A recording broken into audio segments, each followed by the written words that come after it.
hier ist dann schon wieder fernab. Es gibt ja schon Wohnhäuser, denke ich, hier.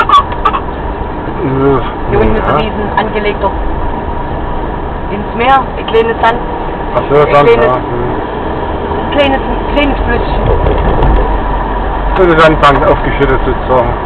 Ja, dann hast du die kleinen Segeln, vielleicht für die Kinder oder was weiß ich.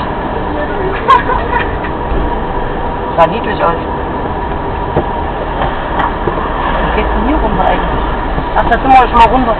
Ja? Ja, wo wir in der Sackgasse waren, wo die zwei Hotels, die gleich aussehen, standen.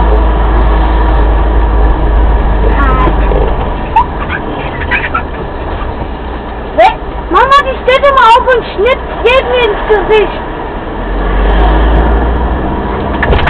Ja, wir fahren jetzt nach Hause, ich gehe dann mit dem Rucksack Brot und so holen. Nein, Mann. Es gibt heute keine...